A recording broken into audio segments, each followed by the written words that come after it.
They don't want to ask difficult questions. GB News exists because there is a desperate need for fearless journalism that puts the people first. GB News came on the scene as a disruptor, and it has always been a disruptor ever since. Journalism in this country has been a cosy world full of groupthink until now. Well, the reality is that most British journalists are afraid. That's not GB News. Journalism is journalism at the end of the day, and we're not here to serve any masters. Our masters are our audience. We're here to talk about things in a way that have never been broadcast on British airways before. Do not miss a moment on GB News. The #1 news channel in the country.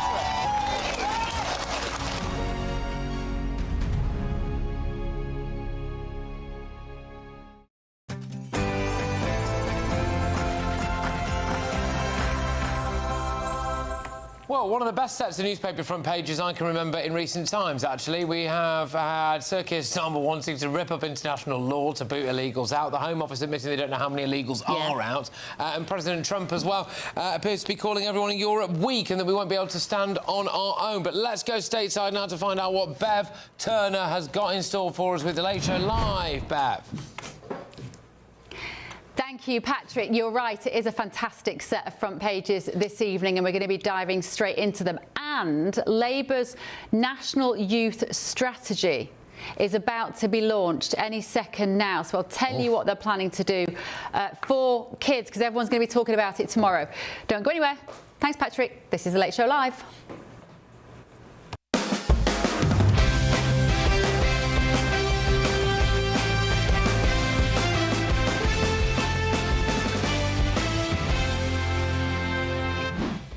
On The Late Show Live tonight, Donald Trump is about to address a crowd in Pennsylvania where he will make remarks about the economy and what he is doing for farmers. We're going to bring you that live, if it's interesting, of course.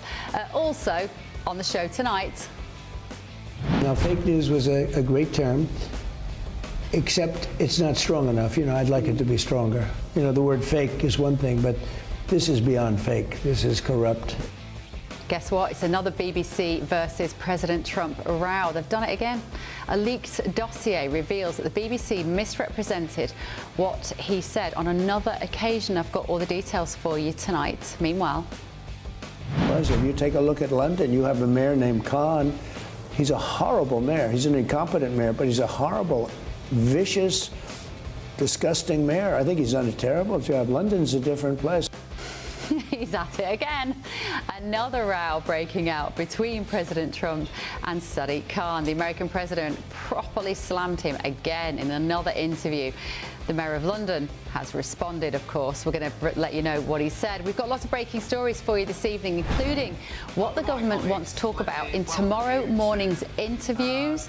They're going to be pledging to support the decade of, quotes, lost children. Really, where were you, Mr. Prime Minister, during the pandemic when you should have been standing up for children rather than calling for more schools to be closed down? We're going to be cracking open tomorrow's front pages as well this evening before the ink is dry and breaking the news to you before it becomes news. We are, of course, live in Washington, D.C. We are just yards from the White House, bringing you the stories that America is talking about and that matter to Britain too, including this.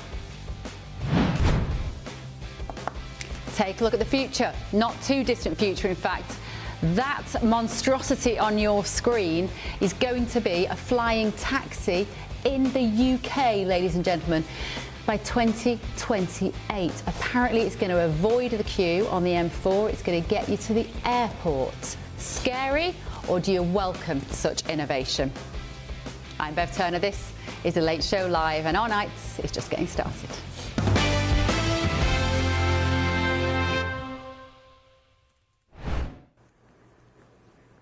Breaking tonight, the BBC has done it again. The Daily Telegraph is keeping up their excellent reporting, and they're saying that the corporation misrepresented comments made by the president.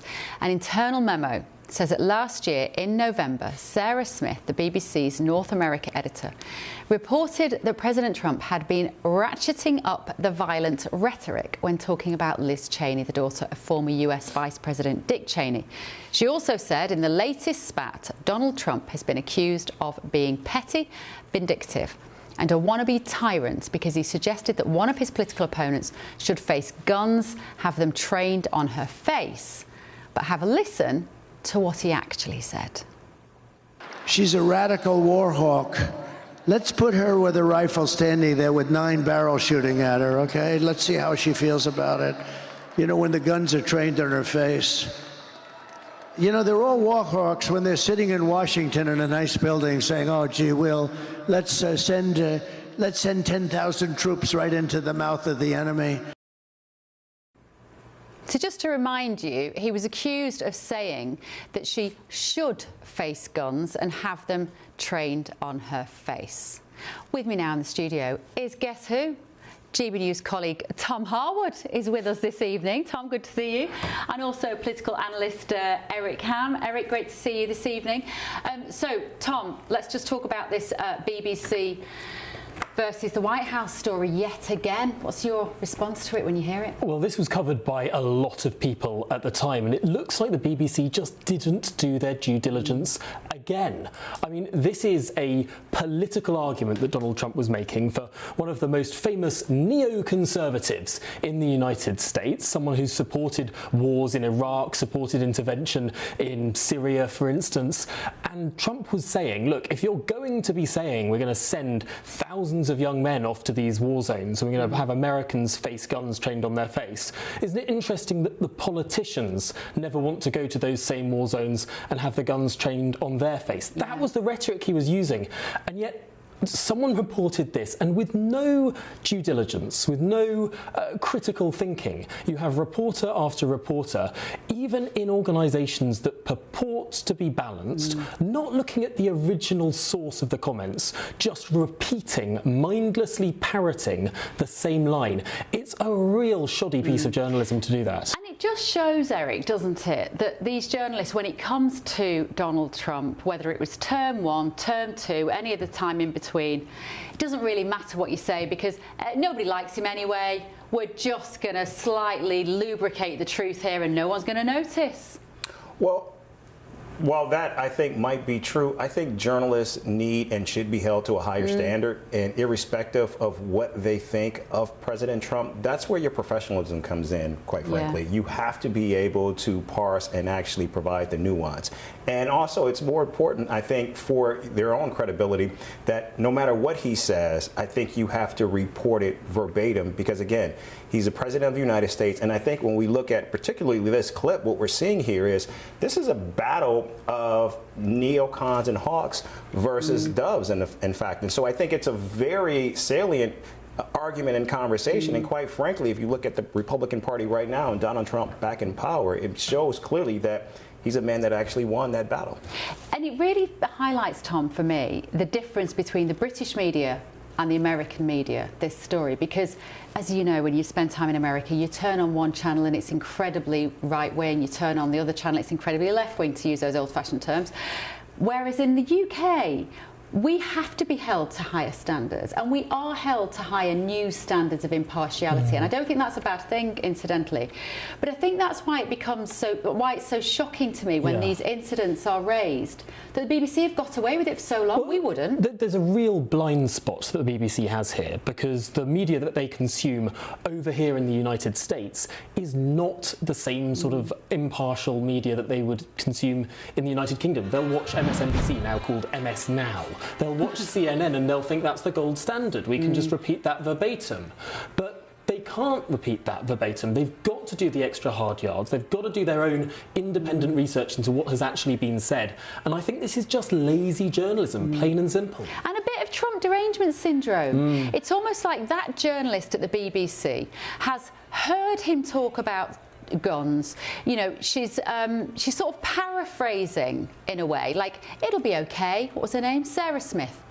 It'll be okay. We're paraphrasing about Donald Trump, and nobody ever really minds if we get it wrong about Donald Trump. And actually, in the UK, they didn't really mind. They were able to get away with it repeatedly. But I mean, the irony is, this was sort of almost the opposite of what he was saying. He was making an anti-war comment, saying these politicians who want to send our sons off to war never want to go to face war themselves. And as Eric was saying, this is a really interesting thing. It's a complete shift that's happened in the Republican Party over the course of the last 20 years. It's gone from being massively hawkish as a party, massively interventionist, to being, if you want to be pejorative, isolationist, if you want to be perhaps perhaps kind of dovish in Yeah. terms of its view on intervention. Yeah, and trying to be the president of peace. I think he'll take it very personally again, this particular slight, Eric, don't you? Because the BBC issue has gone quite quiet over the January the 6th riots and the editing of that. We don't know what's being said behind closed doors between lawyers representing President Trump and lawyers representing the BBC at the moment. But this will not help, because what they're accusing him of here is exactly what Tom said, of being more hawkish, and he's trying so hard to be the president of peace. I mean, we saw him get the inaugural World Cup Peace Prize from FIFA on Friday, which was a little weird, to say the least. Can I just say, when you mentioned FIFA, amazingly, he wants to rename soccer football. I mean, this is a cultural victory on behalf of the British. It's taken 250 years, but finally, we're having inches back in this country. Maybe that's the deal that was done. Maybe they said, all right, we'll give you a peace prize, but we'll call it football in America. You win. Watching the live pictures here of Donald Trump in Pennsylvania. He's there to talk about the economy. This is something that he feels very strongly about. He feels very strongly, I believe, from the White House about the negative press around the economy. He wants to get more positive messaging out there. Eric, should he? Can he? You know, I think this is a seismic shift for the president. Since winning the presidency, we just have not seen him out on the road speaking to his base, his followers like this. And we know Donald Trump feeds off of this. This energizes him. And I think this is something that the people inside the White House want to see more of from Donald Trump, actually engaging with his base. And given the fact that that the party right now is showing signs of cracks, the fact that Donald Trump is out there, maybe this will help bolster both his approval ratings, that of his party, and also put aside many of those complaints and arguments that now we're beginning to hear from. He was speaking a couple of weeks ago, and he was asked a question on affordability, this new buzzword in Washington, D.C. He hates that word, apparently. He hates it, and he said that actually the economy is doing really well. Bad response. That's what Biden said when everyone was hurting in their pockets. Prices were going up. Biden would say, you know, we're growing really fast. Really out of touch. I think this is a massive shift that Trump has made just in the last 24, 48 hours. He now understands. He's clearly had a lot more advice on what to say when people say affordability is a big problem. What they're really talking about is inflation, which is ticking up a little bit in this country, up to perhaps 3%. That is not a good place for the prices to be rising. So he's now cottoned on to that as an issue. Now, no doubt he's going to talk about oil gas price is going down, isn't it? The fuel in your tank of your vehicle is going down. Let's have a listen in. We'll stick with it if it's interesting enough for you. Here we go.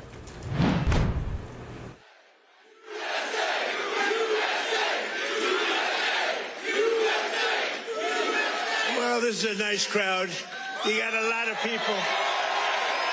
You've got a lot of people standing outside tonight. It's freezing. They got here yesterday like at 2 o'clock in the morning or something. Well, I'm worried about them. Would anybody like to give up your place? Let some people come in from the cold. You go out to the cold. I don't think so. I just want to say hello, Pennsylvania, and I'm thrilled to be back. This incredible Commonwealth. With so many proud, hard-working American patriots, that's what you are. So am I. I'm a proud, hard worker. I'm a proud patriot, but you're a proud patriot. Thank you very much, everybody. It's a great reception. You know, we're on to expose what happened recently when we took over. You know, it's 10 months. And already we have the largest investment ever made in the history of, not our country, of any country anywhere in the world. Think of that. But let me begin by wishing each and every one of you a very Merry Christmas, Happy New Year, all of that stuff. Remember when I started? In 2015, I made my first speech, and I said, we're going to bring back Christmas. Remember, the radical left wanted to get rid of the word Christmas. I said, I don't think that's going to work out. And we did it, and now everybody's saying Merry Christmas again. But just over 1 year ago today, with your help, we saved America. That's what happened. We saved it. In the most important election victory possibly in the history of our country was going down. We were a country that was being scoffed at, laughed at all over the world. We won all 7. Thank you, Charlie.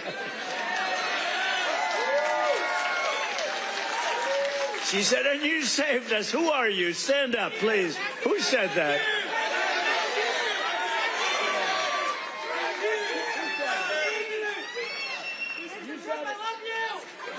I love her.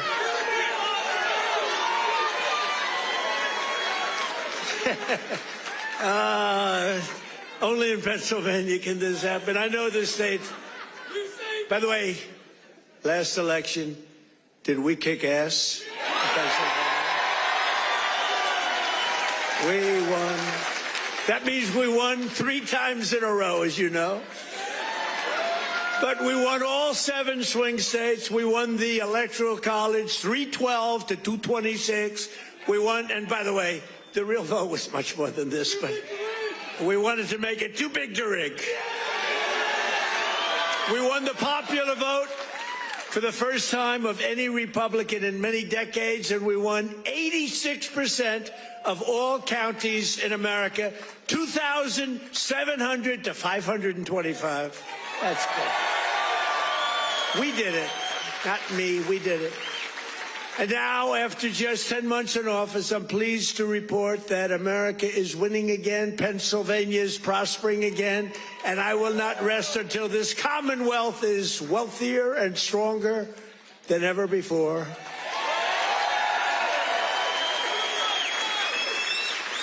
Remember when Biden got up and called you a state? That was not good. He said, it's great to be back in this state. Oh, where are we? Where are we? What state is it? It's Pennsylvania. Oh, okay. Now, we're respected again as a country. We're respected. Since my inauguration, we've created nearly 60,000 new Pennsylvania jobs, including 4,000 Pennsylvania manufacturing jobs that the Democrats gave up on. You're doing better than you've ever done. Under our leadership, more than 40,000 Pennsylvanians have been lifted off of food stamps. 40,000. And working with a great guy, remember David McCormick? He used to go to every rally I had. He knew what was happening. And he's here again, as usual. I can't get rid of this guy. Where is he? He got a little lucky, though, you know, in Butler, a place called Butler, Pennsylvania. I love Butler, Pennsylvania, but it was amazing, and we had a tremendous crowd, like 55, 60,000 people. Then I called David. I said, David, come on up. He was working like hell to get elected. It was a tough race, and very few people could have done what he did. But I said, right at the beginning of the speech, I said, David, come on up. Come on up. I want to, this was before the thing happened. And then I looked up and I said, you know what, David, just stay there. I'll get you later. You're so lucky, David. You're so lucky you don't know. I could have had a little differently shaped ear if it weren't for you. You know, you got very lucky that day. People don't talk about that, but I remember I called him up and I said, just stay there. Because he was walking a little bit slowly. I didn't want to take the time. Oh, boy, that was a good day for you. What a job he did. He's really a great guy, and his wife, Dina, is fantastic. Thank you. Stand up, brother.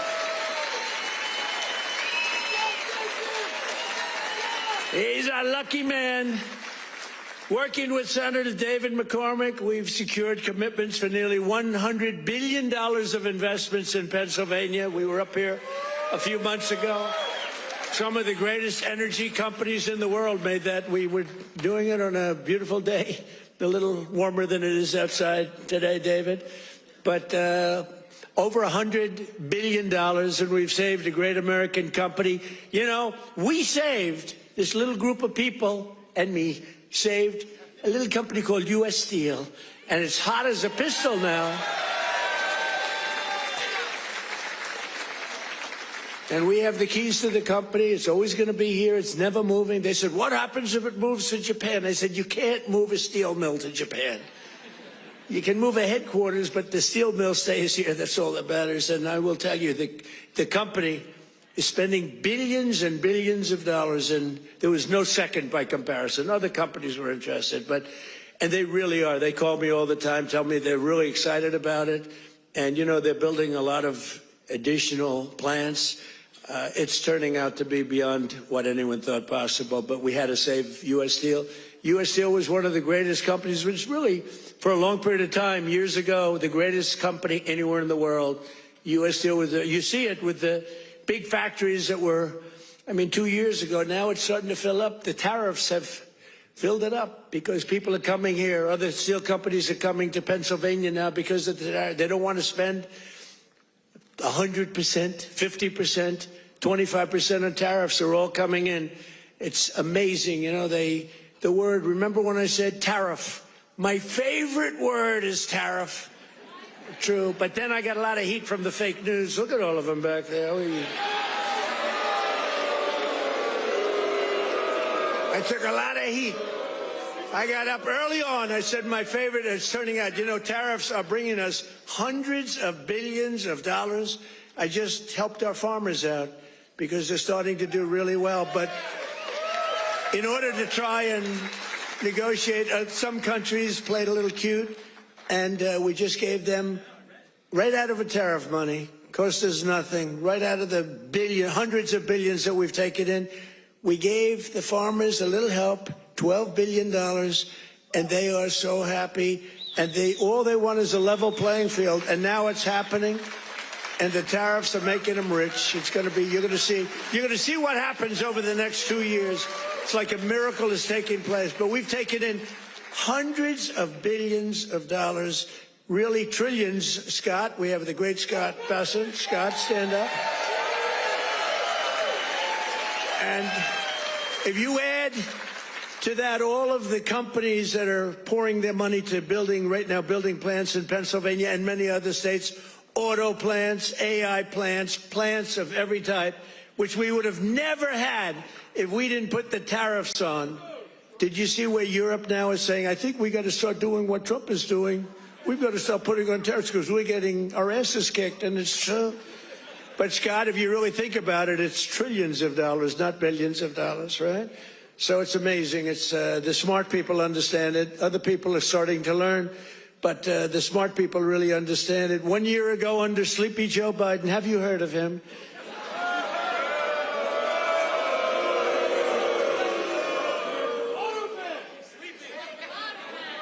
You know, okay, look, the King of Saudi Arabia told me this. He said, sir, 1 year ago, I was in Saudi Arabia. Somebody complained that I was making a foreign trip. I went to Saudi Arabia, Qatar, and UAE. I brought back $4 trillion. They said, he shouldn't be traveling. He should focus on home. What the hell do you think I'm doing? And 250 Boeing jets. I brought back so much everything. Then they say, he should, you know, the stupid people, they say, he shouldn't be leaving our country. Yeah, let's sit around and twiddle our thumbs. It's, no, it's sort of crazy, right? But 1 year ago, the King of Saudi Arabia said it. He said, sir, 1 year ago, you were a dead country. Dead. They were focusing on China. They were looking for, you know, who's next on line, frankly. And he's a good man. And the Emir of Qatar said it. UAE said it. The big company, the big, smart country said it. We were a dead country 1 year ago. We were dead as a doornail. We were going down the tubes. And now we're the hottest country anywhere in the world. There's nobody close. Sure.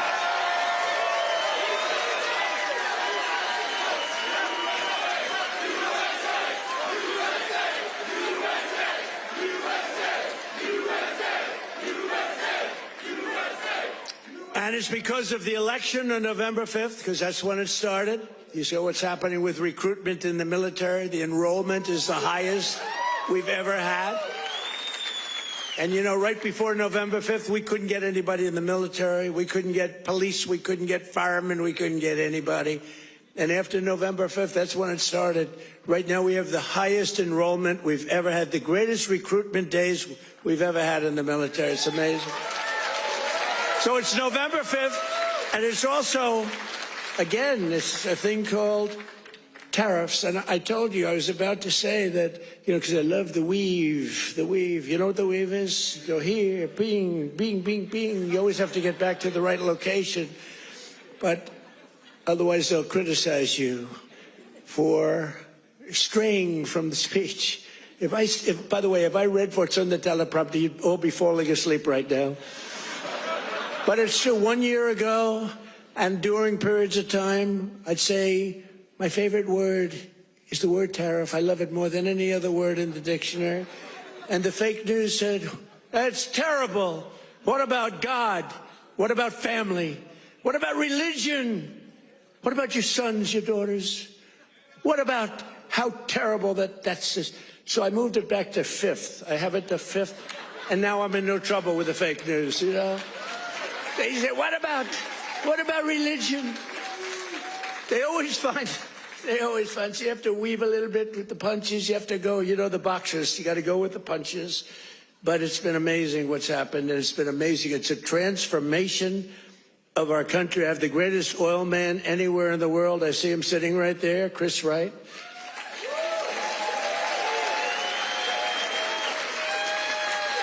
I was going to put him in, Doug Burgum. He's great. He's interior. And I said, Doug, I want you to go to Energy. You're really fantastic at Energy. Came from North Dakota. Big fracking place. They done really a great job. He was a great governor, I would say, right? Really great. And a great person. He's doing a fantastic job. I said, I want you to head up Energy, sir. I'd be good, but I'll tell you, there's one man out there in the whole world. There's one man out there who would be better than me. Who is it? A man named Chris Wright. Who the hell is Chris Wright? Give me a break.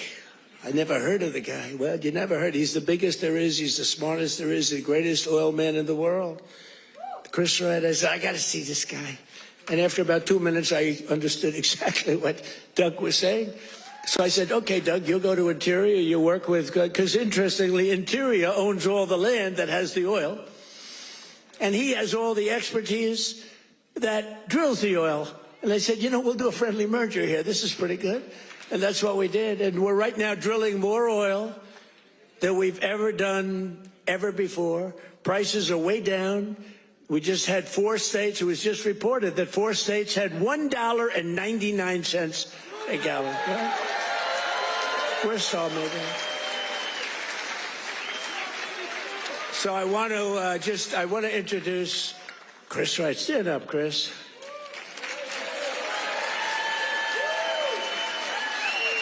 Who would think, you look at him, he's a nice looking guy and all that. Who would think he's rated, I mean, he's the most talented oil guy. He can put his nose on the ground and tell you whether or not there's oil. Other people have to spend billions of dollars on machinery and equipment, and it doesn't work. So I want to thank you. You're doing a great job. And is it true? We are right now, energy overall, not only the oil and gas, we are right now involved in more energy and have more energy in the works by far than we've ever had before. Is that right? Yeah. Not even close. Yeah. And I have no higher priority than making America affordable again. That's what we're going to do. And again, they caused the high prices and we're bringing them down. It's a simple message. If I had one message tonight, you know, this is being covered like all over the world. This is crazy because I haven't made a speech in a little while. You know, when you win, you say, oh, I can now rest. So Susie Trump, do you know Susie Trump? Sometimes referred to as Susie Wiles. Susie Trump. She's the great chief of staff at the, they don't use the word chief of staff anymore because of the Indians got extremely upset.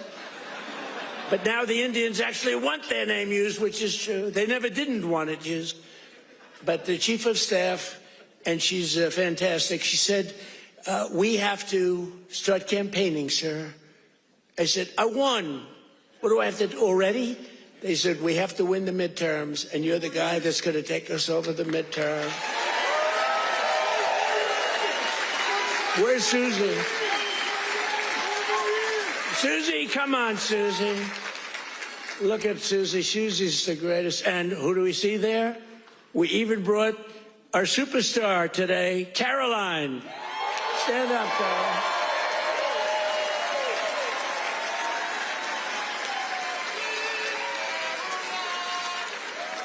Isn't she great? Is Caroline great?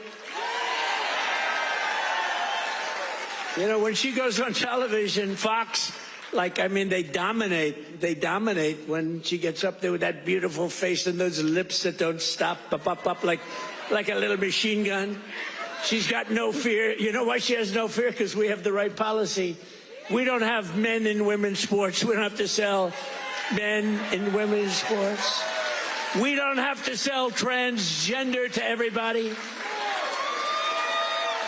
We don't have to sell open borders where the whole world is allowed to come into our country from prisons and everywhere else. So she's got a little bit easier job.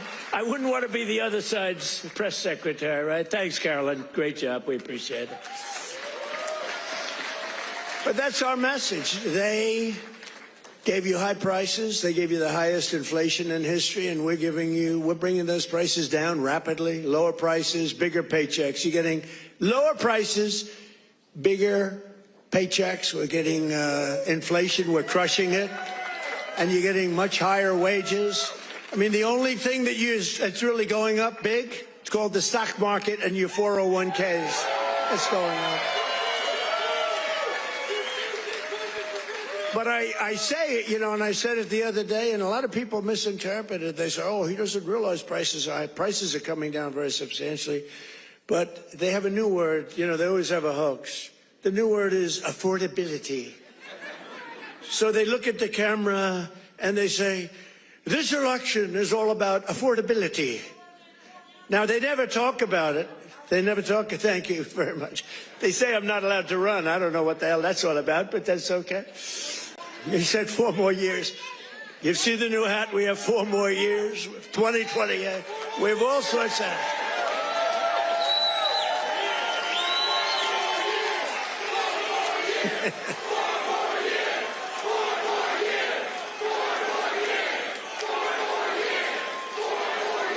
Well, you know what? We have 3 years and 2 months to go. And you know what that is in Trump time? 3 years and 2 months is called eternity. We have a long time. We have a long time.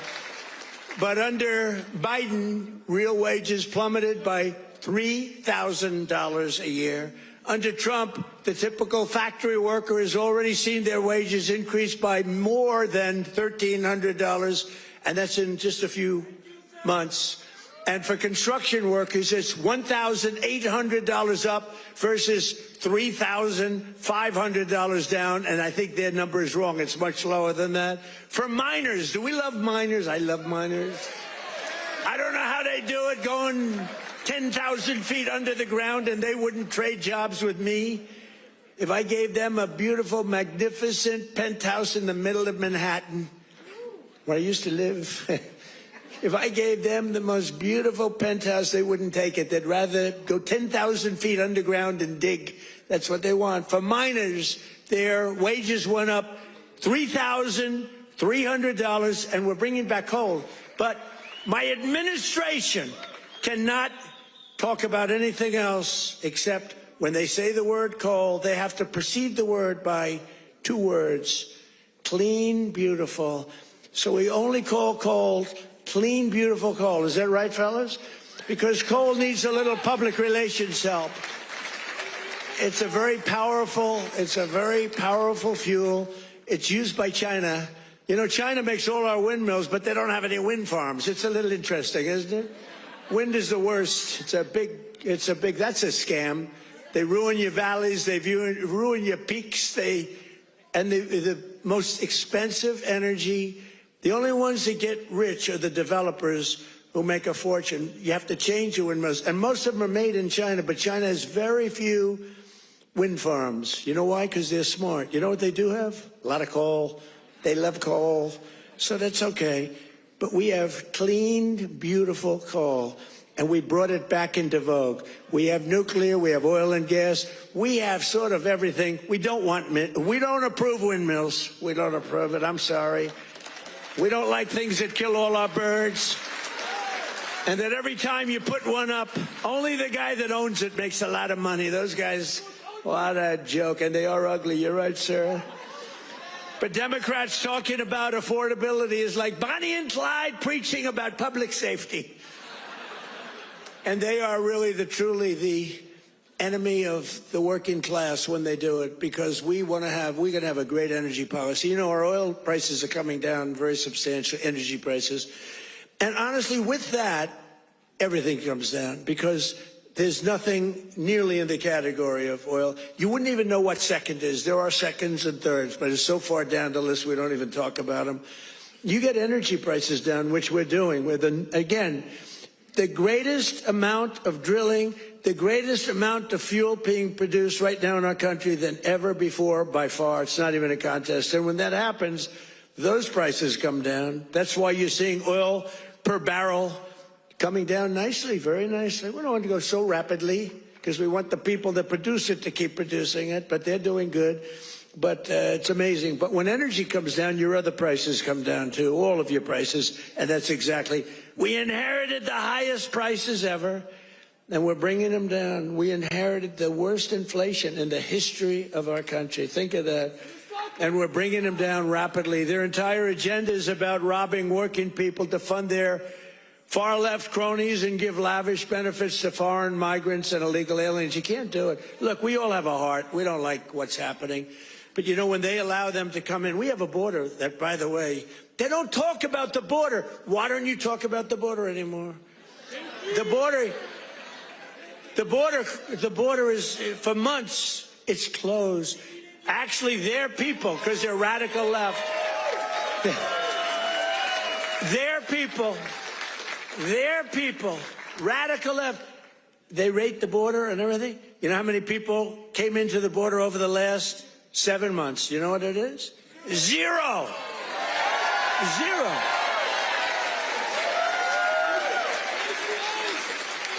Except for the ones that came in legally, right? Legally. When Biden and congressional Democrats had power, they blew up our economy, sent prices soaring. Look, the poor guy, he didn't know what the hell was happening. Okay, I'm sorry. It wasn't him. It was the lunatics that circled. Yeah, it was the auto pen. You're right. I can't believe I didn't say that. I hate when you beat me to the punchline. I would not have. Well, I'll tell you, I'll give the fake news a little breaking news. So I believe, and I may be correct, but we're checking this. We have a bad head of the Fed. Bad. We're going to be making a change. Fortunately, this guy's out. But we have 4 members appointed by Sleepy Joe Biden. Which is better, Sleepy Joe or Crooked Joe?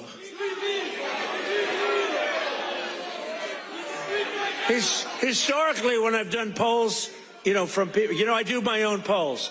I go to a big arena, we have 20,000 people, I say, which you like, Sleepy Joe or Crooked Joe? And I learned, I save millions of dollars, I don't have to do any polling, okay?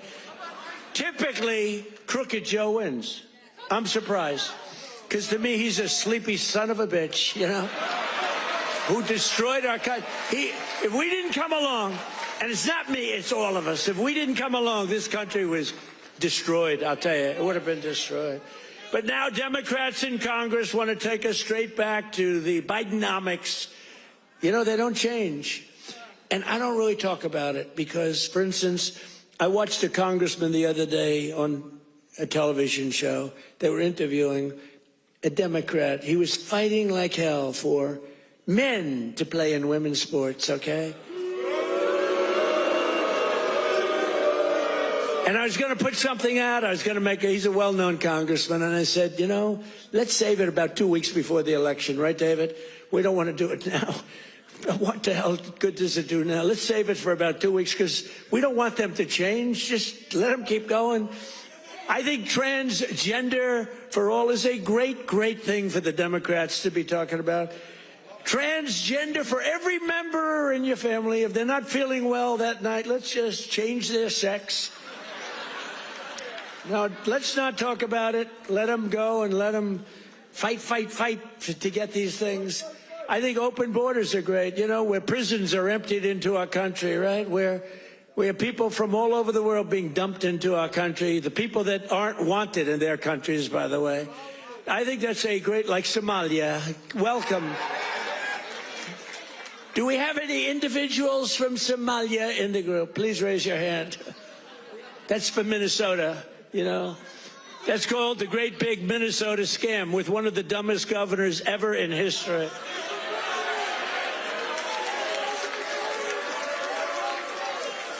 I love this Ilhan Omar, whatever the hell her name is, with the little turban. I love her. She comes in, does nothing but bitch. She's always complaining. She comes from a country where, I mean, it's considered about the worst country in the world, right? They have no military, they have no nothing, they have no parliament. They don't know what the hell the word parliament means. They have nothing. They have no police. They police themselves. They kill each other all the time. I love it. She comes to our country, and she's always complaining about the Constitution allows me to do this. We ought to get her the hell out. She married her brother in order to get in, right? She married her brother. Can you imagine if Donald Trump married his sister? Beautiful. She's a beautiful person. If I married my sister to get my citizenship, do you think I'd last for about 2 hours, or would it be something less than that? She married her brother to get in. Therefore, she's here illegally. She should get the hell out. Throw her the hell out. She does nothing but complain.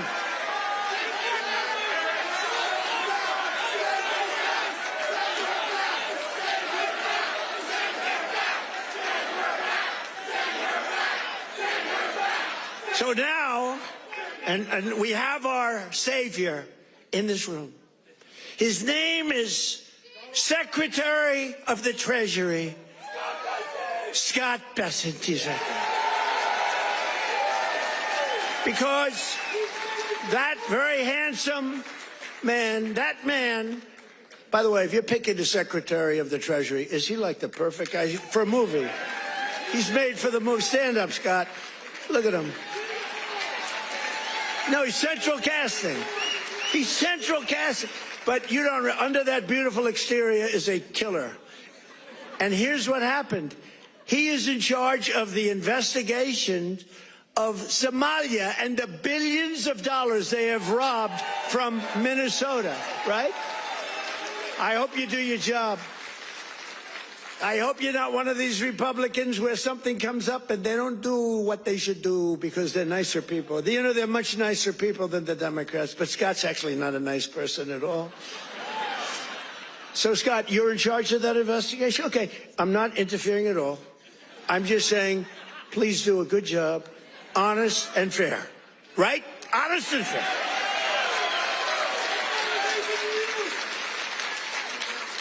Oh, if he's honest and fair, you know what he's going to find? It's great. I'd love to have that job. They may switch jobs with you. I'd love to have that job. They ought to get him the hell out of here. They hate our country. And she hates our country. And her friends hate our country. And AOC hates our country. They all do.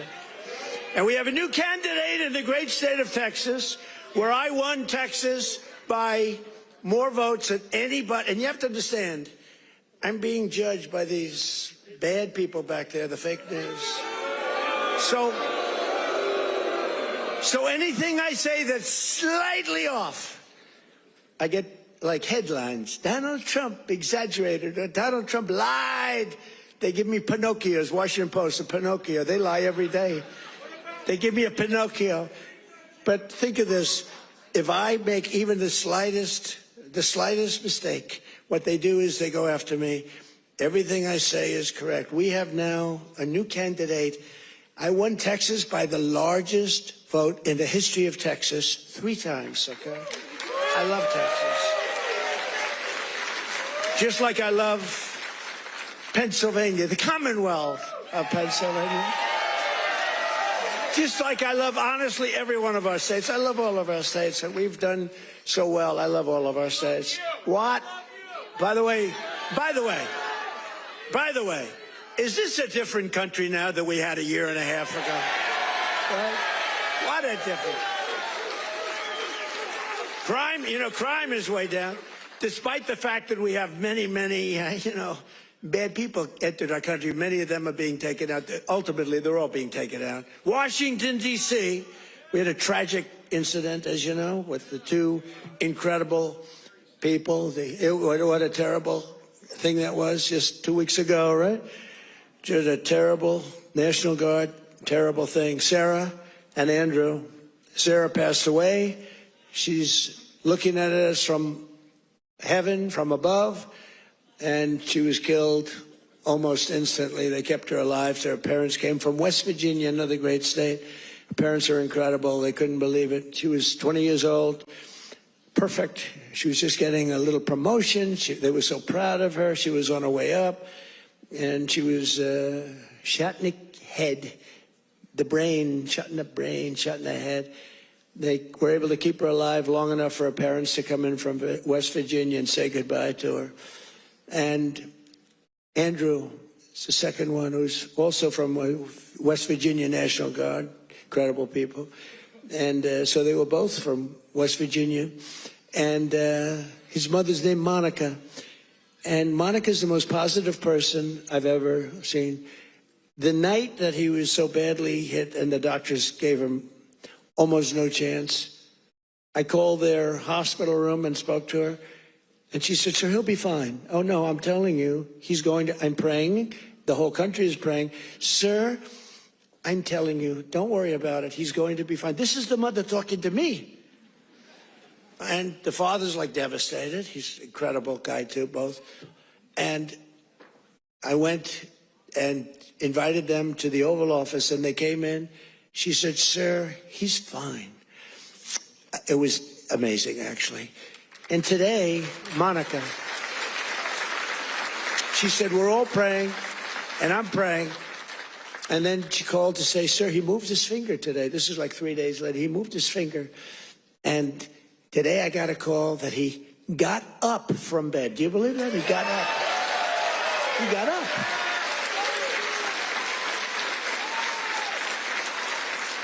Now, he didn't speak. He's not ready for that yet. He got hit in the head. But he got up, and boy, they're so happy. It's amazing. And the care that they've given him at the hospital, and the generals that have been there, the military that's been there, it's amazing. General Seward and others that she said the level of love that your military has given to my boy. And by the way, Sarah's parents said the same thing. The love and the affection and the care that they're given, they can't even believe what's happened. But Andrew stood up today, and people even can't believe it. So the mother was amazing, and let's hope it continues. Look, it doesn't get much worse than what he did. Let's hope it continues. But that's an act of terrorism. This is a guy came from Washington, state of Washington, came across the country, and he wanted to kill people with the uniform. A whack job. Isn't it crazy? Think of it. He was also very badly injured. And they're fighting to save his life so that we can give him the death penalty. How crazy is that, right? They're fighting to save his life so that we can give him the death penalty. That's the way it really should work, right? The doctors have to do their job, and then the lawyers have to do their job. But it's an amazing country. Actually, Andrew's father said that. He said, they're fighting for him. I hope they save him, sir, because I hope he has to understand what he did, how bad it is. And he's going to, I think he will be saved, actually. It looks like they will save him. He wasn't as badly hurt as Sarah or Andrew, but isn't it an amazing thing? They're working so hard to save his life, and we're going to put him up for the death penalty. Amazing, huh? Only in America. That's only in America. You know, in one way, there's something beautiful about it. In another way, it's a little crazy, right?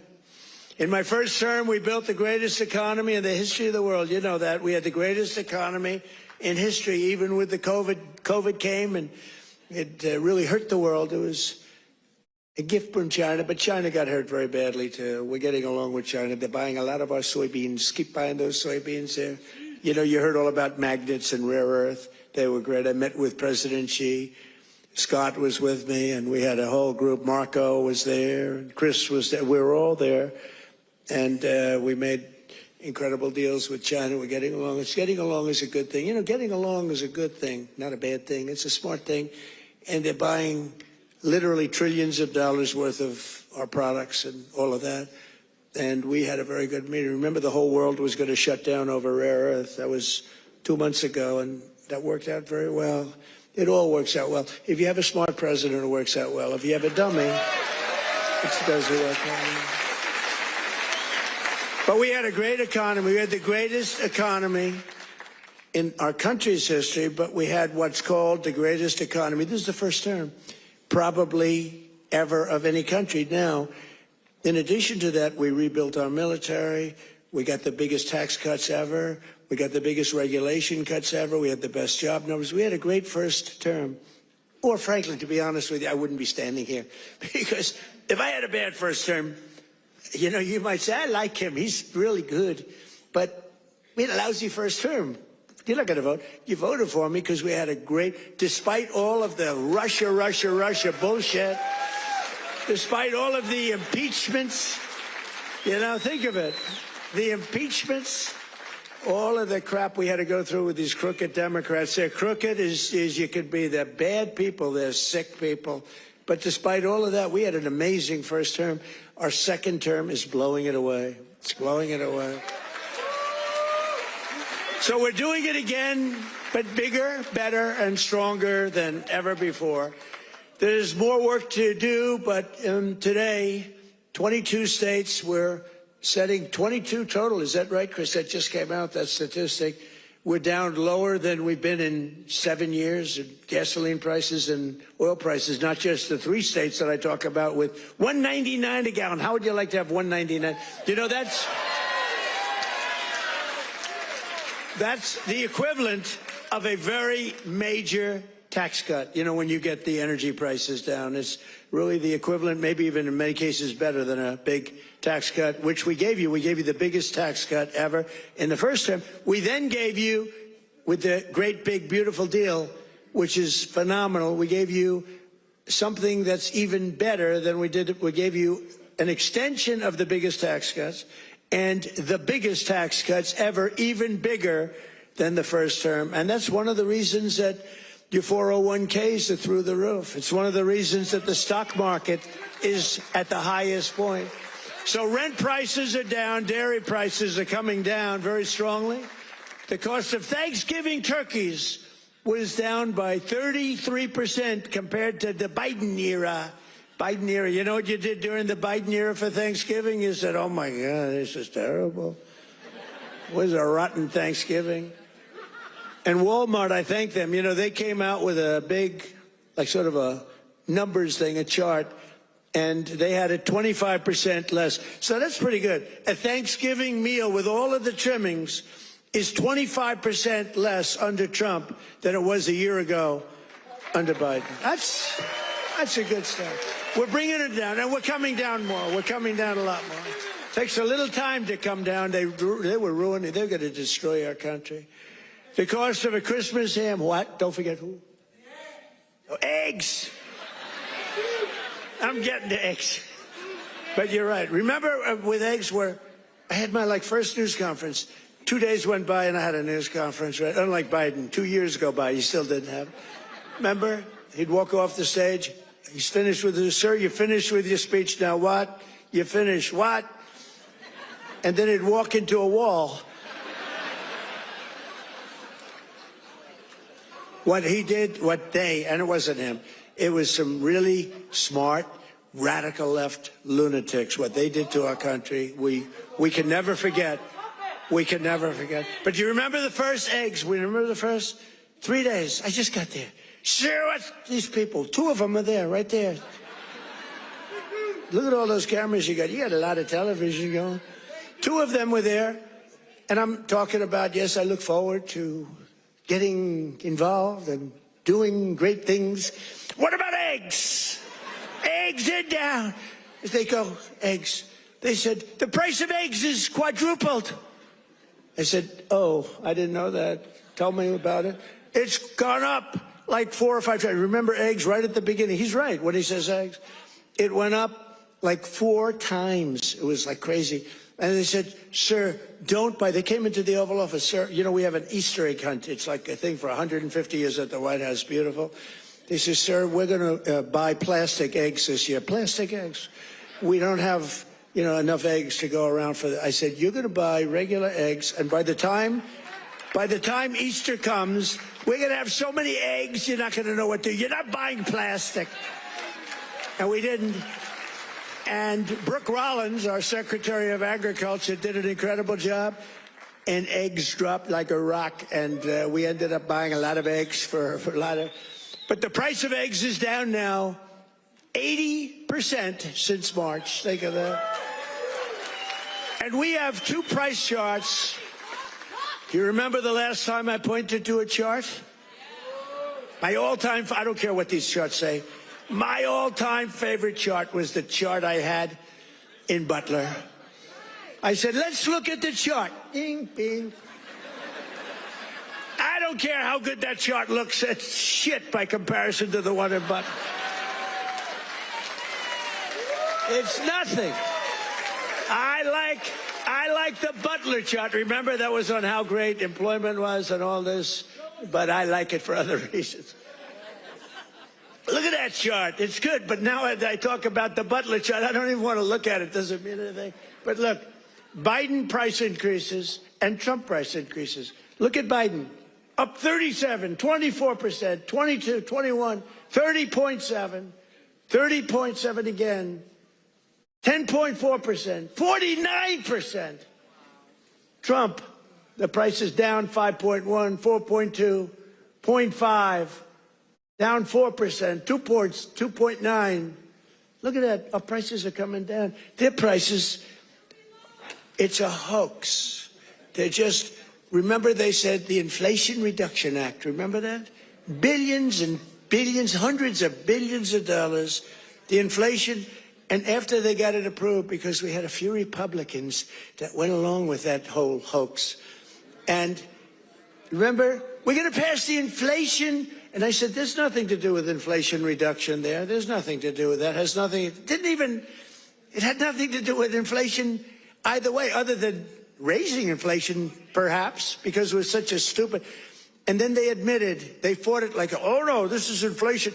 After they got the thing passed, then they said, we agree, it has nothing to do with inflation. Screw you, we don't care.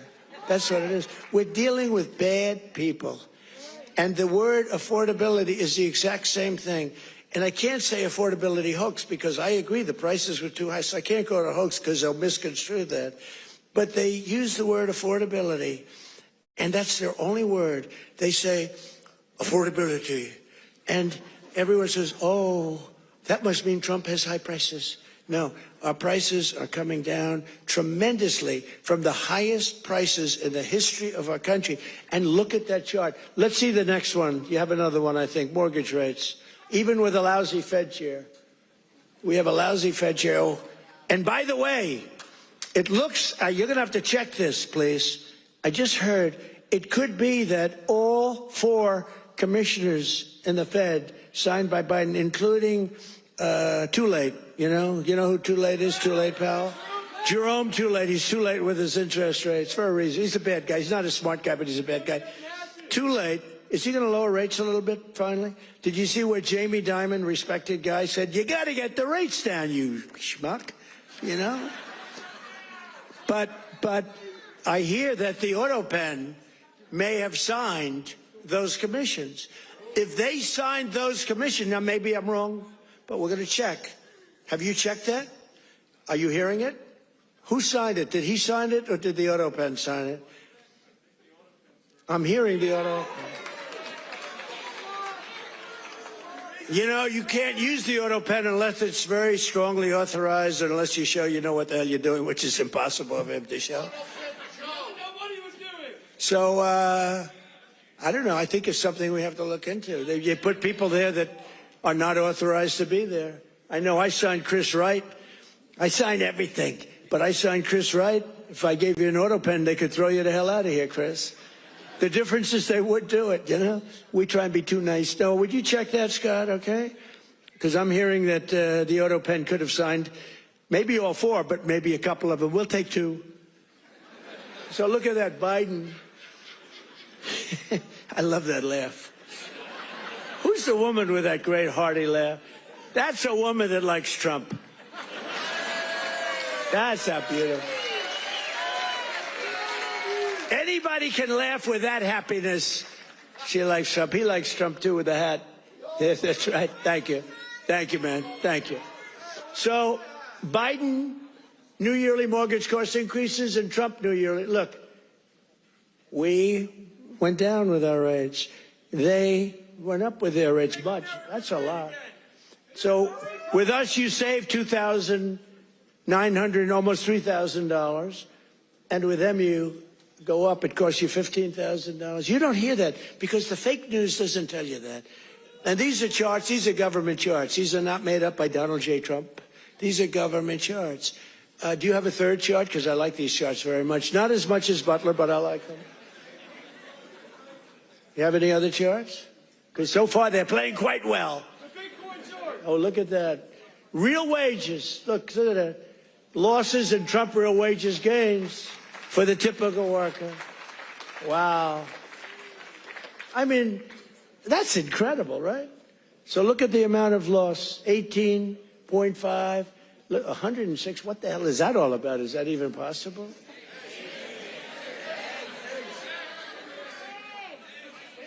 Biden food. Oh, I see. No, that's the eggs. You move that chart very quickly.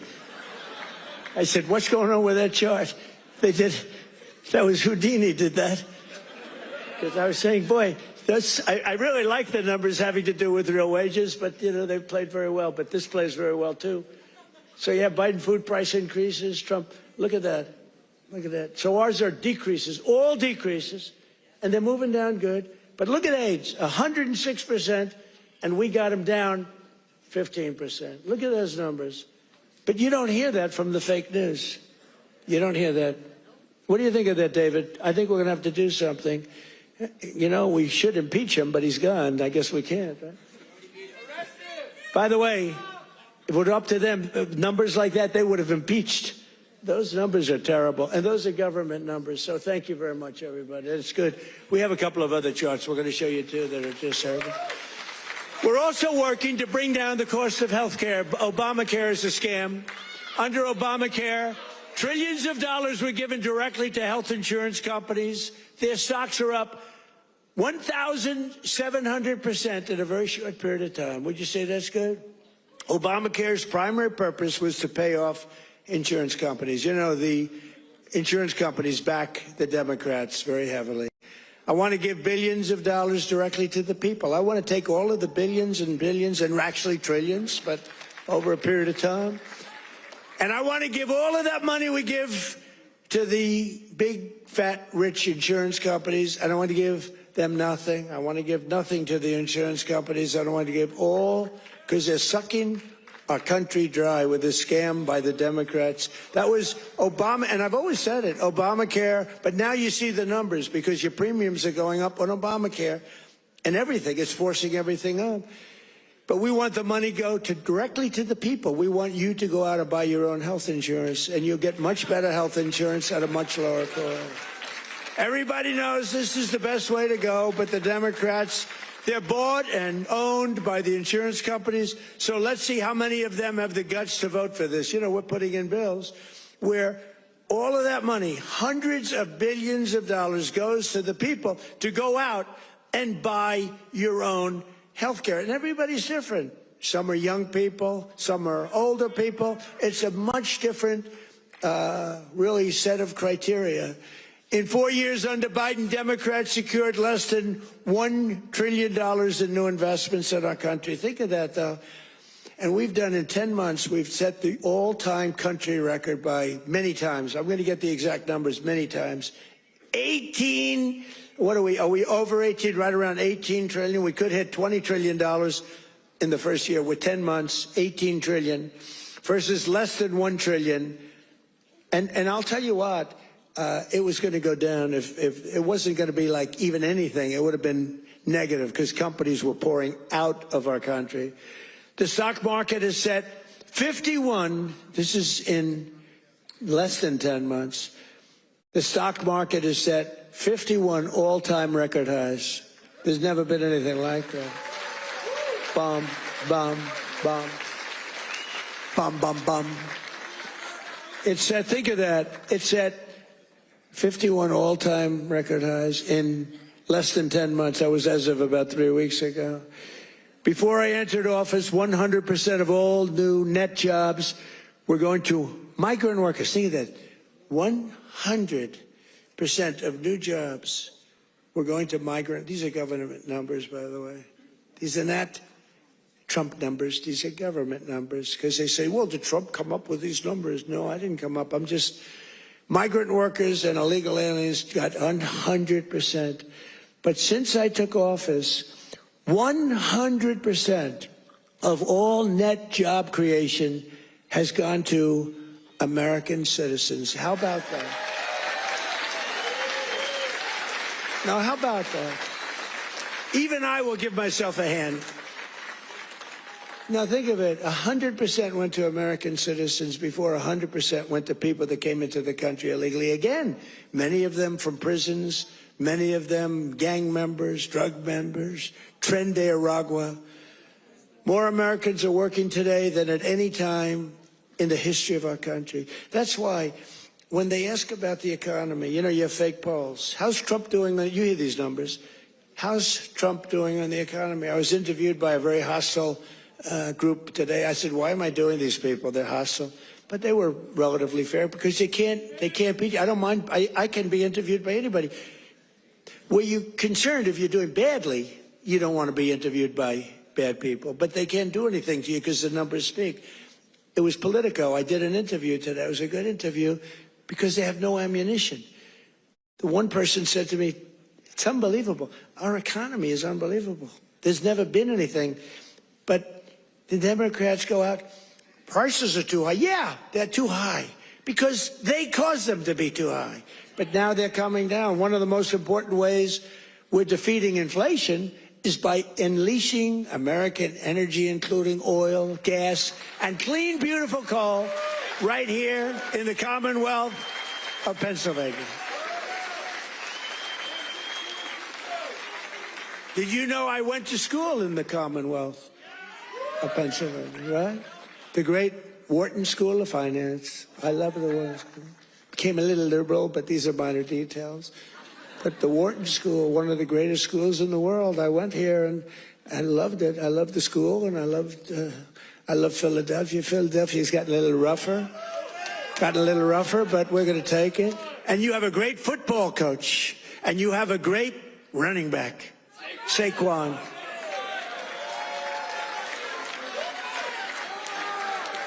You know, I got to know Saquon a little bit, and my hand will never be the same. I patted him on the back. I said, Saquon, let's go. You're my partner today. Let's go win. Because it was like I hit a piece of steel. I said, what the hell is with you, Saquon? That's pretty, he's good. But he's a better football player than he is a golfer, trust me. He's so strong.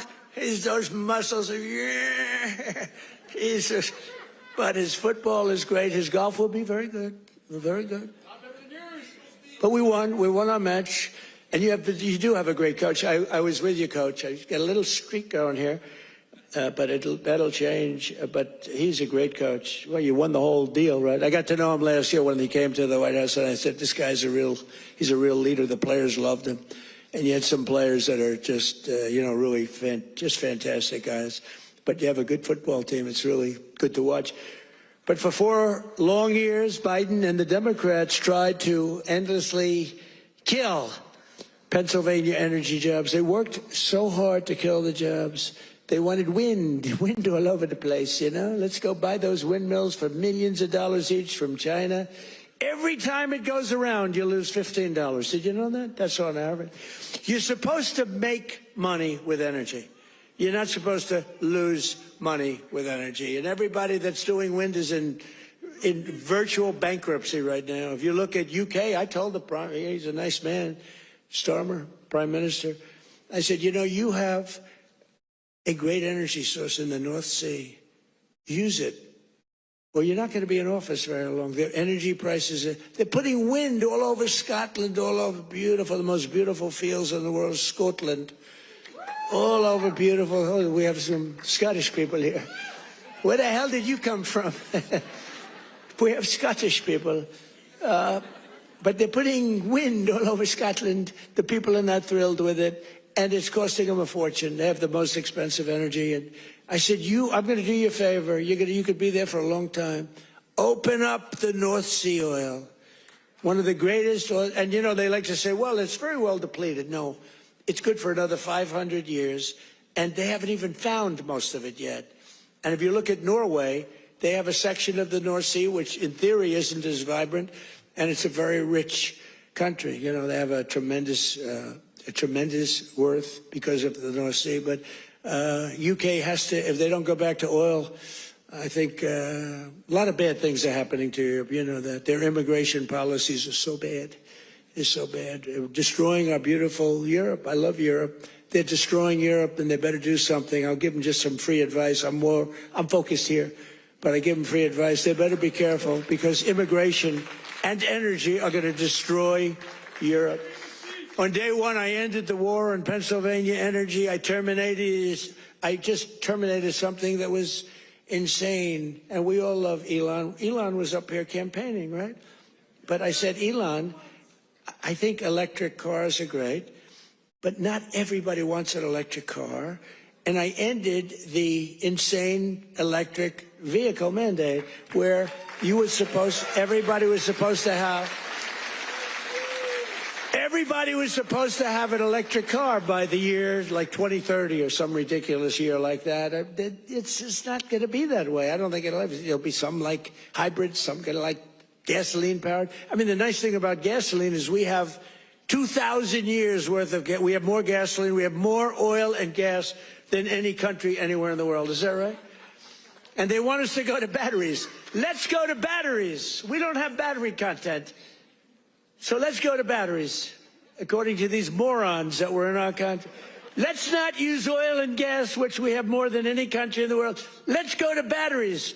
Well, we have to go to the Congo and get it from China.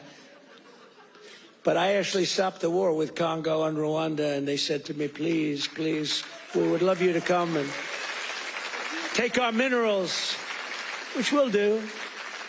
But I stopped the Green New Scam. It's a total scam. And, you know, we had, they used to call it global warming. Then they called it 15 other things, and none of them worked. So they came up with climate change, remember? Climate change. Because you can't go wrong with climate change if it goes up. Remember, global warming, and then the temperature started going down like a rock. Remember?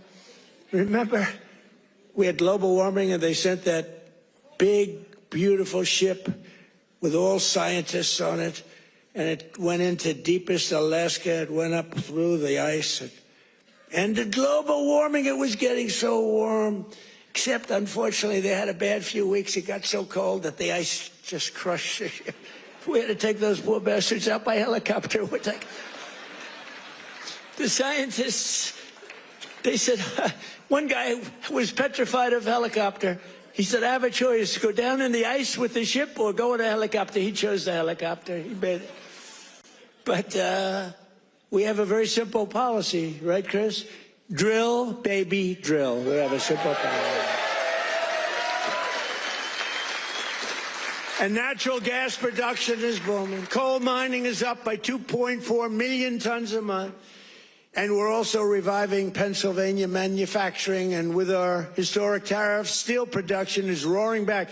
We're building steel mills all over the country. And U.S. Steel is coming back at a level never thought possible before. And I was up.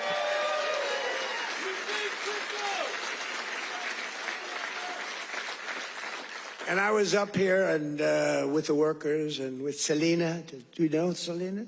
Does everybody know? And with some other people. We were up with some great people, and we spent the whole day, and they were determining whether or not they wanted to make which one of the deals. I went to the workers. I said, which one do you like? We picked the right one. As I said before, billions of dollars they're spending. And the steel workers are doing phenomenally better. I think you're going to do better than you've ever done before. You were losing all of your steel. If we didn't have tariffs, you would have no steel. We wouldn't have one steel mill anywhere in the United States. And that would be really bad for, Scott, national security. We need, the one thing you need steel. You know, you can give up certain products. You can give up pencils. That's under the China policy. You know, every child can get 37 pencils. They only need 1 or 2. You know, they don't need that many. But you always need steel. You don't need $37 for your daughter. 2 or 3 is nice, but you don't need $37. So we're doing things right. We're running this country right. We're also putting thousands of dollars in the pockets of hardworking Pennsylvanians with the largest tax cuts in American history. That's no tax on tips, no tax on overtime, no tax on Social Security for our great seniors, no tax. And all of that kicks in on January 1st. You know, it hasn't kicked in yet. I mean, we're doing great, and it hasn't kicked in yet, and it's amazing. And it's one of the reasons they said, sir, would you mind going on the trail? And I actually like it, you know. I have fun. I haven't read practically anything off the stupid teleprompter. And then my speechwriters they're getting awards for some of the finest speeches, and I haven't even read them. And the award for the finest writer in the history of speech making, Ross. Where are you, Ross? Are you here, Ross? Where the hell is Ross? Ross, are you here? Look, first time I've ever introduced him. Ross, get over here. I got it. He's a young, handsome man. He's the greatest. Thank you, Ross. Very low-key guy. Thank you. Look at Ross. He's so shy. I can't believe it. We're joined today by Donna Zajac, a mom and a waitress of over 45 years who lives in Stroudsburg. Does everybody know where Strouds? I know where it is.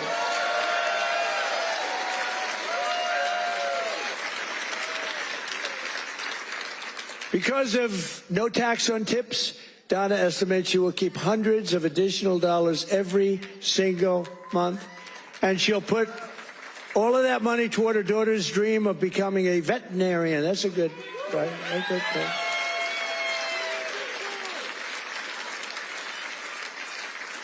Are you here, Donna? Where's Donna? Oh, come on up, Donna. Come on. Come on. You want say a few words. Look how beautiful she is. She stood up.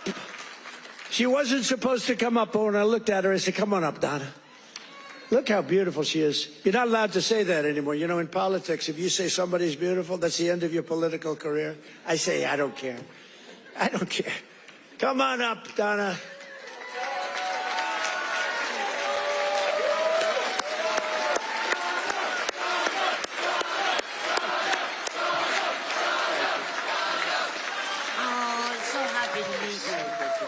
Say a few words. What do you want me to say? Yeah, just say whatever. This is always dangerous. Thank you, Trump. Thank you to President Trump for having me. This is like my sister dream, but I love you too. My sister Ann loved you too. But yes, with that money, that would help me with my daughter's tuition. It's going to make it great. Make it a lot easier. Big difference. For right? sure. Yeah? We love it. Thank you. Thank you.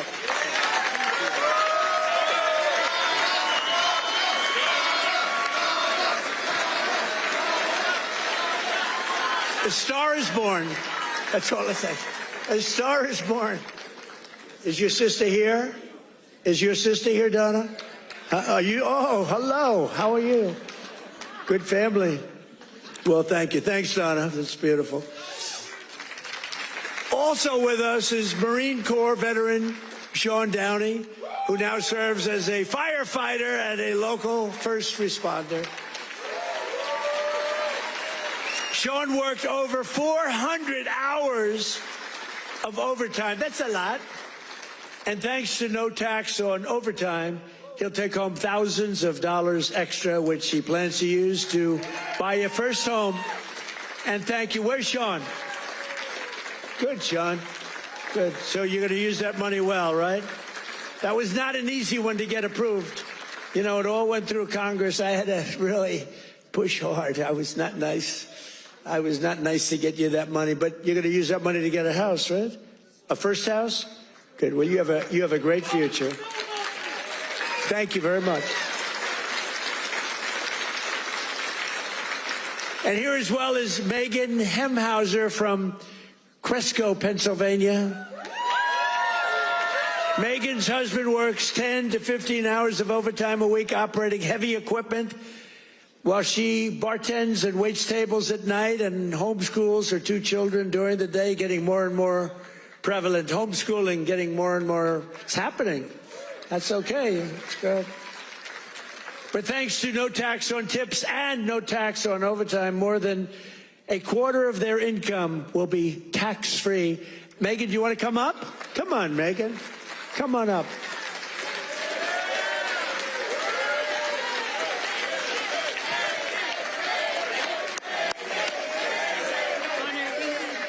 Thank you so much. Oh my goodness. Thank you. Thank you so much. As President Trump said, I'm a mom, a wife. I homeschool my 2 brilliant children.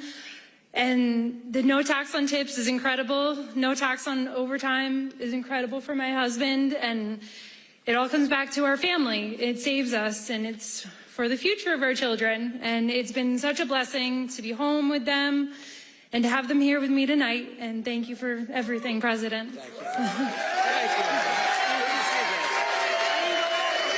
I want to show you. You know what's great?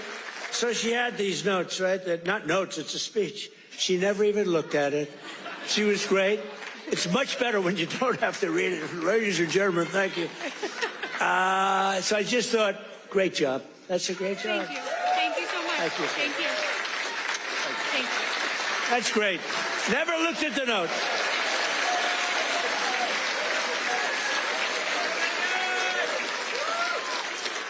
She never looked at those notes. That's pretty cool. I have a lot of professionals sitting right here. They'll get up and read a speech. But Megan didn't have to do that.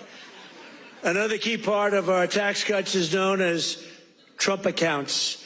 Under this new program, the federal government will be creating an investment savings account for every single newborn American child with $1,000 to be invested and grow over the course of their life, right at the beginning of birth. Friends, family, employers, and loved ones will be able to add thousands of dollars a year, and it's like a trust fund for every American child. It's going to be something, and it's really exciting. And I want to thank Michael Dell and his beautiful Dell computer. Go out and buy a Dell computer. He got it started. He put up $6.25 billion. And he started with nothing. Think of that. And he just put that up, $6.25 billion. Michael Dell, thank you wherever you may be. Michael is probably in Texas watching us right now. And his beautiful wife, they're a great couple. His wife is incredible. Every single Democrat in Congress voted against these unbelievable benefits for American families. Why would you vote against? Money is being put up, big money is being put up. And you know, these kids, when they get to be 18, 20, 21, 30, 35 years old, they could have $100,000, $200,000, and they're going to be rich. I mean, they're going to feel rich, and they're going to be watching it grow, and they may be helping it grow. Who knows? You never know. But it's going to teach them. It's going to be a great thing. This was Michael and some other people's ideas. They wanted to do this, and they spoke with their wallet, too. They put up a tremendous amount of money. So I just want to thank Michael Dell, his wife and family, and everybody else that was with us the other day. It was a big day, and it's a big event. But we're joined today by some of your representatives who voted to put more money in your pockets. And these are great people. And I introduced David. I'm going to ask him to stand up again, because David McCormick is a really great man in the truest sense. He won a race. You know, he really did well the first time too, but some bad things happened, right? And very few people are willing to do that again. And to be honest, if he would have lost, I know his wife. She's a beautiful woman, extremely into the social scene, but respected by everybody. She would have left him if he lost. And I told him that. Dina would have left him. She's that way. Hey, we can't help it. That's the way she is. So I said, David, you're taking a big risk if you run again, because if you lose twice, your wife is leaving you. And he wasn't worried. Stand up. David McCormick. Yeah. He was so great. He followed me every single time I spoke. He was there, and he got up and he'd speak. And I'll tell you, we had big crowds, David, and the audience listened to you. In fact, they liked him more than they liked me in some cases. I was thinking about, let's keep him off the stage. But they really loved you, and you've been a great senator, and you have a great wife. Thank you very much. Thank you. And a congressman who's been a warrior, and a couple of guys that have just been unbelievable. But Rob Bresnahan, would you stand up, Rob? What a job you're doing, huh? Young, handsome, Central Casting. Great job. Thank you very much, Rob. Great job. And another one. These are warriors, these two guys. But the three of them. And then you have the senator, but the three of them. Ryan McKenzie. Ryan, thank you. And it's hard for me to explain how hard they work, but they were working so hard getting that big, beautiful bill. I call it the great, big, beautiful bill passed. You know, that was supposed to be in 17 bills. And I actually said it because I'm not that experienced. I haven't been doing it that long, believe it or not. I haven't been doing this. I had one man, he was a congressman, and we had a big meeting, and he was telling us all how to do something. And I said, I disagree with that. He said, sir, I've had 22 races, and I've won 20 of them. I know what I'm doing. And I said, sir, I've had 3 races, and I've won all 3 of them. And mine was for president. And he said, all right, you got me on that. He's actually a good man. He got a little carried away one day. But that's because these guys wanted to do it my way, too. So we had 17 bills prepared, Dan Muser, right? Stand up, Dan. What a great guy. Stand up, Mrs. Muser. Dan is he's a very powerful congressman, but he's a great person, great man. All 3 of these guys, they're warriors, and your senators, very few people that I've ever met that would take that risk. It was a risk. You know, it takes guts to run for public office, right? It takes guts. A lot of guys talk, including me. I talked about this for a long time before I did it. It takes courage to run for any public office because, you know, you can be very embarrassed. You can ruin your life. Look at me. I got impeached. I got indicted. I was never going to be impeached, indicted. I get indicted like 87 times with these stupid... See, they should have indicted me once. They would have had a better chance. With all of the... I used to get up. It was very important. I'd get up and say, here we go again. Ladies and gentlemen, I got indicted again. And nobody believed the whole thing. And then I'd explain it, and it turned out to be a hoax. I mean, it was a total hoax. They're very, very bad, very, very bad people. But Dan Muser has been a great congressman. He was thinking about running for governor. I think you would have won if you ran, but, you know, in a selfish way, I like you in Washington even better. So I want to thank you very much. Great. Great job. Thank you. That's even more important. Thank you. Thank you very much. And thanks as well to Secretary of the Treasury, Scott Bessent, and Secretary of Energy, Chris Wright. You guys have been great. Thank you. I introduced them, but I want to introduce because they have been so good. A major factor that fueled inflation under Biden was the invasion of 25 million people. Think of this. 25 million people came into our country totally unchecked and unvetted, mostly across our southern border. 10 months ago, we inherited the worst border in the history of the world, and now we have the strongest border in the history of our country. We've never had a border this strong. And people don't talk about it. You notice they don't talk about it. When I was running, it was the biggest thing. And before I was running, that's all they talked about, the border, the border, the border. And now I fixed it. Nobody wants to talk about it. Even my people. They say, sir, don't put it in your speech. Why? Because nobody cares about the border. You fixed it. No, but you know how bad that is? Because they forget what you did. We had a border that was so bad, everybody, criminals, everybody pouring into our country, anybody. You know, the Congo, I just settled that war. The Congo, their entire prison population was set into our country. Venezuela, their entire prison population was dumped into our country. And now we have the tightest border we've ever had. We have one of the strongest borders anywhere in the world. I would say there's one country that has probably a stronger border. You know what that is? You know what that is? North Korea. North Korea, I think, has a stronger border. But other than North Korea has 7 walls of wire, and each of them has 1 million volts of electricity going through it. So if you get over one, you're dead for the next one. If you get over one, you're in very bad shape. If you get over 2, you've set a record. So I don't know, Scott, I think we give North Korea the safest border, don't you agree? You know, but ours is pretty safe. And I want to thank Pete Hegseth and the military for helping us.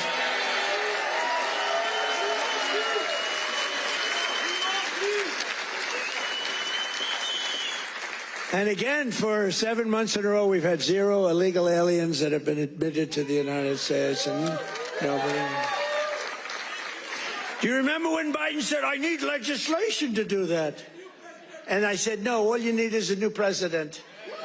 I didn't get legislation. Scott, did I get legislation? I said, close the freaking border right now. And they did it. Because our Border Patrol is incredible.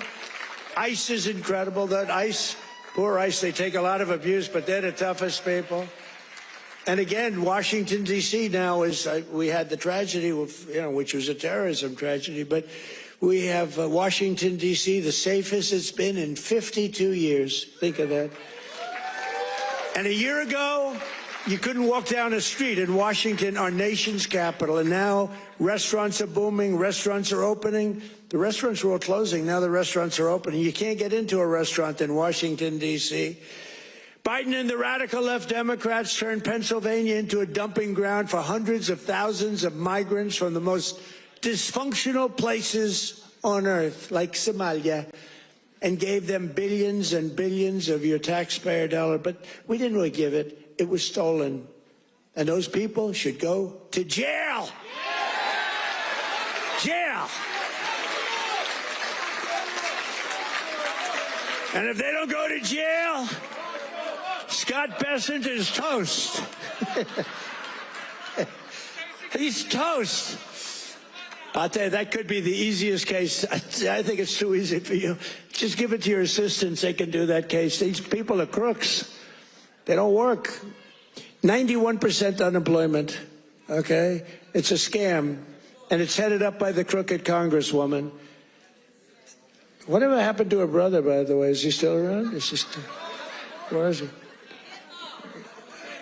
Yeah, he went low. He went low. He's not happy. Would you look into him too, Scott? Would you find out the brother, please? She said, how dare you say that about me? It's discrimination. Let me tell you, black people love Trump. I got the biggest vote. I got the biggest vote with black people. They know a scam better than anybody. They know what it is to be scammed. Thank you, man. Thank you. I appreciate it. We did great. Thank you. I like this guy. Thank you. We got a tremendous black vote. We got a tremendous Hispanic vote. We got a tremendous, because we speak the truth. They get it. Everybody gets it. Everybody, pretty much everybody gets it. And they know we're the real deal. Our country's become so strong in such a 10 months. Think of it. It's not even a year. It's like, if we keep going like this, I don't know if we can do that. But if we keep going like this, there'll be nothing ever in history like it. Already, they are saying better than Lincoln, better than Washington, better than anybody. The best 10 months ever in the history of the presidency. And for the first time in 50 years, We now have reverse migration, which means more jobs, better wages, and higher income for American citizens, not for illegal aliens. And you know what? We all have a heart. We want to take care of people. But these people are getting killed on the walk up. They're dying. They're dying. They have to go through jungles. We don't realize this. They are going through areas that are it's not possible to get through some of the areas. They're going through jungles down in the Central America, South America, some of these areas with snakes, with crocodiles and alligators. They're getting just eaten alive, and they're getting beat up by some of the bad people. Women are being raped. Remember when I started, I said we're going to stop the raping and women in those caravans, a name conceived of by me, because it's a caravan, thousands of people, 10, 15, 20,000 people coming up. The women in those caravans are being raped in unprecedented numbers by other people in the caravans. By them not coming, they're not even trying to come now because they know they can't get through. We're doing a tremendous service because they're not being killed and they're not being raped and they're staying back in their country where they've been. And they've been taken care of. I've also announced a permanent pause on third world migration, including from hellholes like Afghanistan, Haiti, Somalia, and many other countries.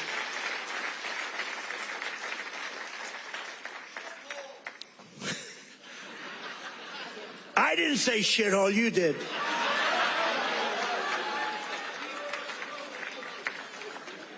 Remember I said that to the senators they came in? The Democrats. They wanted to be bipartisan. So they came in and they said, this is totally off the record. Nothing mentioned here. We want to be honest because our country was going to hell. And we had a meeting.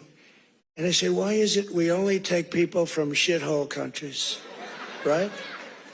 Why can't we have some people from Norway, Sweden, just a few? Let us have a few. From Denmark, do you mind sending us a few people? Send us some nice people, do you mind? But we always take people from Somalia, places that are a disaster, right? Filthy, dirty, disgusting, ridden with crime. The only thing they're good at is going after ships. But they don't go after our ships. You know why? Because that same missile that knocks the crap out of them, that with the drug dealers from Venezuela and others.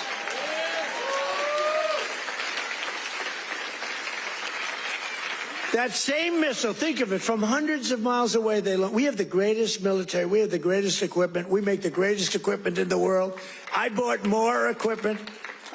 We rebuilt the military in the first term. Then Stupid Joe gave a lot of it to Afghanistan, but it was a lot, but relatively little, but we're still adding to it a lot. But I'll tell you what, that same seat, I'm looking at this big tough guy with the red hat on. I like that guy. But stand up, let me just see what you look like. Nobody's going to mess with him. Okay. He's central casting. Thank you very much. Very good. I see he's enjoying it. I like people that enjoy things because you got to smile about this whole thing. But that same missile system that hits the center of everyone. Remember, every boat that gets hit, we don't want to do that, but every boat that gets hit, we save 25,000 American lives. Every boat. And when you view it that way, you don't mind. But we have that same system aimed at Somalia, and if they go and want to raid our ships, and not our ships, worldwide shipping, you know, they used to go and take the ships. When one or two of them get hit, they say, we'll pass. So we've cut down drugs, 94% coming in from sea. 94, right? 94%, Muser. 94%, Muser. That's pretty good. We're trying to figure out who the hell are the other 6%. They're finding it very hard to get people to navigate those waters. The problem is nobody wants to go fishing anymore either. They don't want to get in boats. They don't want anything to do with boats. I think we've destroyed the boat market. Other than that, it's been very effective. We've cut it down 96%. Think of that. And now we're going to do land because the land is much easier and it's even more prevalent. If you don't share our values, contribute to our economy, and assimilate into our society, then we don't want you in our country. We don't want you.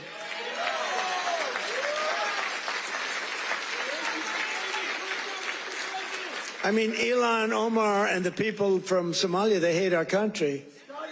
And they think we're stupid people, which actually, when they allow that to happen, they are. That's headed by Governor Walz, one of the dumber people around. No, but think of it. He's given not like peanuts, billions. These are people that don't work in their own country. Their own country's a failure. They have no money there. And yet they come into our country and steal tens of billions of dollars. How stupid are we to allow that to happen? They can't earn 10 cents in their country. They come over here and rob. Are we that easy? Are we that easy to allow a thing like that to happen? That's up to you.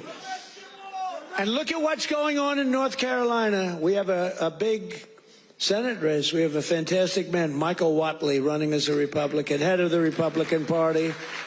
Won elections, won the presidential election for us. He's running against a governor who's a radical left lunatic. And Michael should win. I don't know. It's hard. You beat a two-term governor, but the governor didn't do a good job. But what's happening in North Carolina? Two of the most vicious murders that anyone's ever seen in Charlotte. And it's all run by the Democrats. What's going on there? The young lady from Ukraine, you saw that one where a guy from behind just cut her throat on tape. Can't even watch it.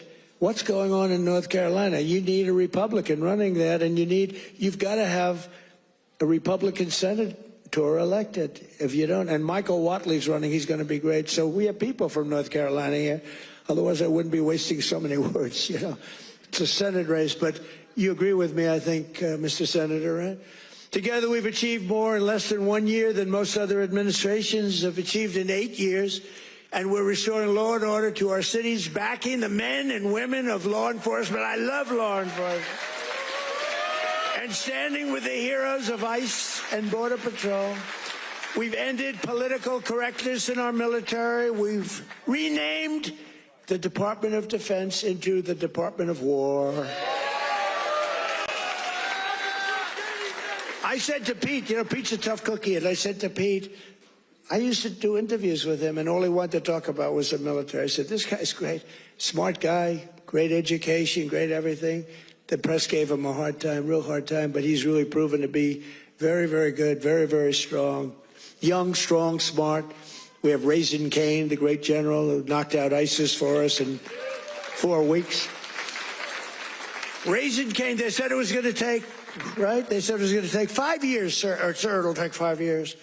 He said, sir, I can do it in 4 weeks. Did it in 3 weeks. Knocked out ISIS. He did a hell of a job in knocking out the Iran nuclear capability. We knocked out the Iran nuclear capability. Now compare that to Jimmy Carter, the Democrats. Well, he was a nice man, but he was. But we don't really want a nice man. You want to have somebody that's capable. You know, they were talking about Greg Gutfeld. He's a very good guy. Greg Gutfeld, very good guy.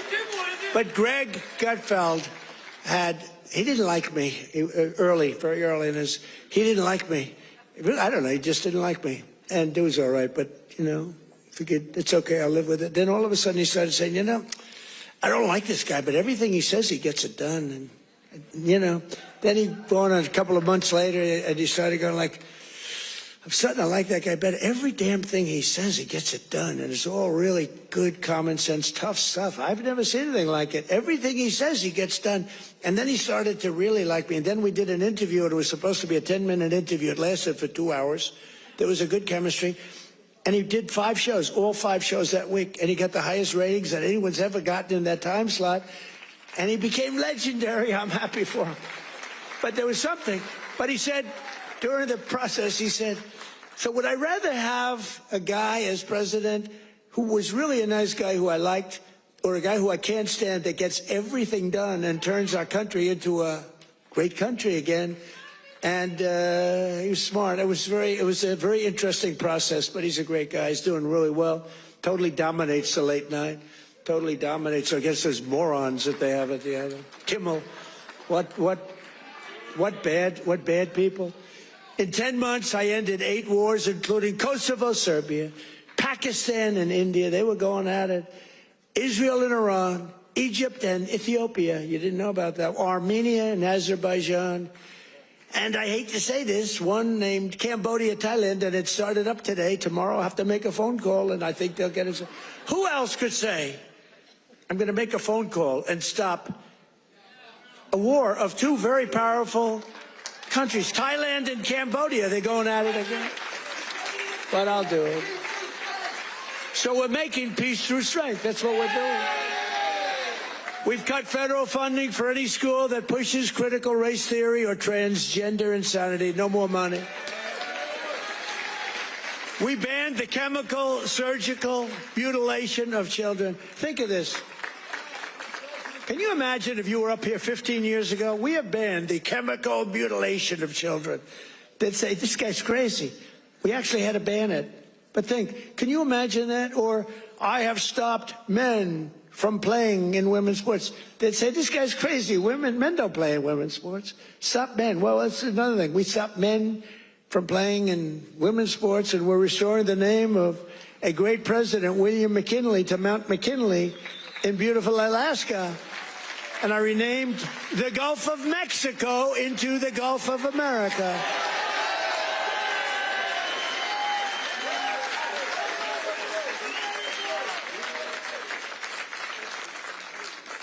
So in conclusion, from the shipyards of Philadelphia to the steel mills of Pittsburgh, these are great places. Maybe some of you don't even realize it, you know. You get used to it a little bit too much sometimes, but these are great places.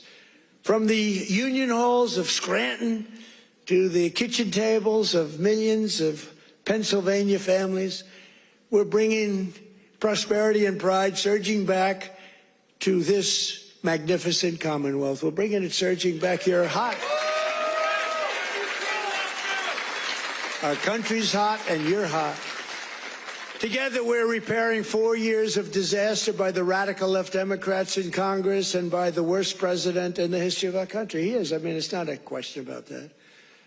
He's just the worst president in the history of our country. What the damage thank you very much. The damage he's done to our country is something we can never forget. After just 10 months, our border is secure, our spirit is restored, inflation is stopped, wages are up, prices are down, our nation is strong, America is respected again, and the United States is back.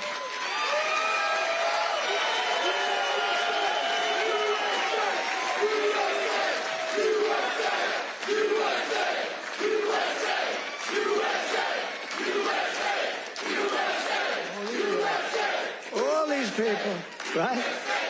All these all of my friends right up here. Every single, thank you very much. Thank you. Thank you. Appreciate it. He looks like The Rock. You look like The Rock. Stand up. Let me see what you look like. Yeah, look at that. The Rock would be very happy with that look.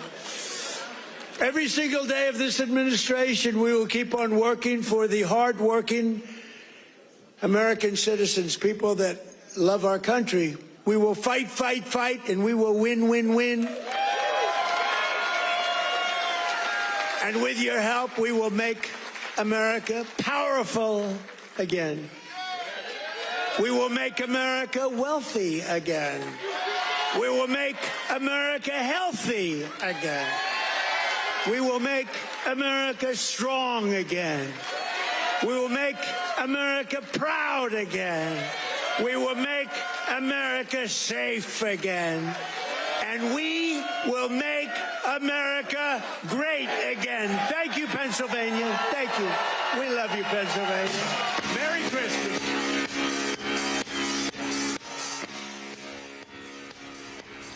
Hello, you've been listening to President Trump. Remember us? This is the studio here in Washington, D.C. as the president goes off the stage with his YMCA dancing there.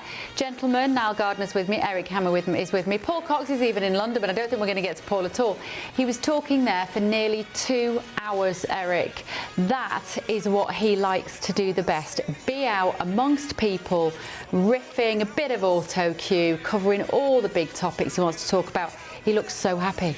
Oh yeah, he's totally in his element. Like, he's got like 2 B12 shots tonight. I mean, he is, you're right. I think he's energized. I think he feels like he's home again. And I think this is what the White House perhaps needs to do more with him.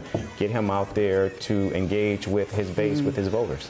It's been a long time now since we've actually seen him out and about like this. I was trying to remember what he has been doing. He's in the White House every day. He's in the Oval Office. He's having meetings with international leaders. He's trying to cure wars. This is what he enjoys. I'm going to see more of this in the run-up to the midterms. I'm sure we will, Bev, and I think this is a very high-energy Trump tonight, and batting away speculation that he's been, tired recently.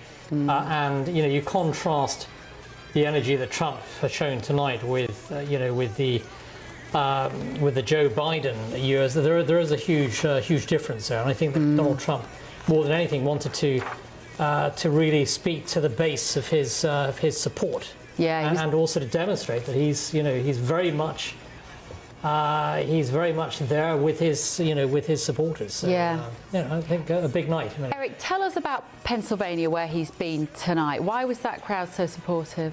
Pennsylvania is like the battleground state in America right now. It's the state that will certainly be gearing up, and there's already been some special elections already this year where Democrats did win. And it's a state that both parties are going to be vying for in 2028. And right now, President Trump is there to rally his supporters, and also to let people know, particularly his MAGA base, that he's still with them, that he is still the president. You're right. He has been holed up in the White House. He's been traveling abroad, but now for the first time, and I think he hasn't been out since July 3rd. So, yeah, this is good to see him out there. Yeah, that was as much, I would have thought, for President Trump himself as much as it was for the people there. He has been working incredibly hard. His schedule is phenomenal. I mean, this is a hard-working city, but he is above all else in terms of the hours that he puts in. How much time do you think you'll spend on the road now, Niall, before the midterms?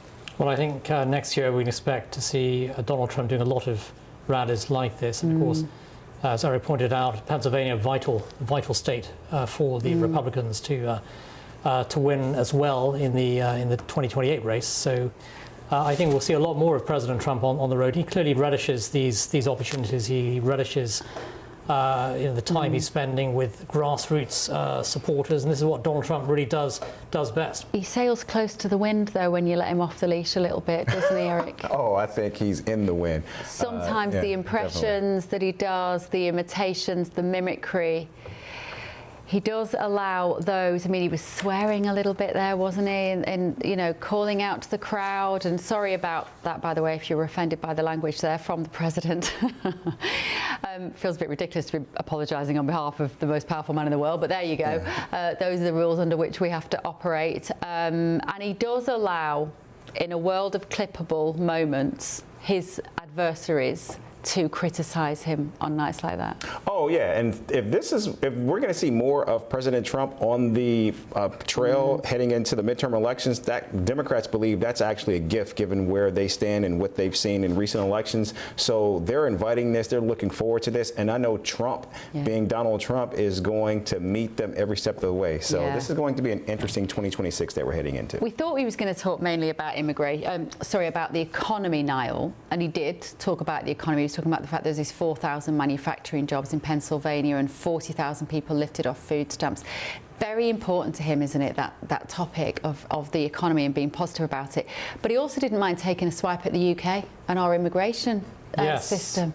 Yeah, it's very significant, Bev, that Donald Trump has been highly critical of mass migration to the UK, and he has not been afraid in any way to blast the European Union elites as well over this issue. And And I do think that Donald Trump sees the issue of mass migration across the Atlantic as a threat to the future of Western civilization. And this is a point that he's making powerfully on many occasions, a number of interviews as well that he's given reason he's made this point. Yeah. A lot of you at home were getting in touch as well throughout that and enjoying it, as were we. And we're going to be seeing, as you say, we're going to be seeing a lot more of President Trump on the road between now and the midterms. And just how important are they going to be in 2026, Eric? Well, for the president, it's the ball game. If Democrats win, that means there's a viable check on his power, and Trump wants to do everything he can to ensure that they don't win. Yeah, absolutely. Well, it's been lovely having you here, gentlemen. We did a little bit of chatting, and I'm a huge apologies to Paul Cox, who's been in London. He didn't even have anybody to talk to this evening. Paul, we will see you next time. This has been The Late Show Live, brought to you this evening by President Trump. I will be back tomorrow night at midnight, 7 p.m. here in DC. Sleep well, night-night.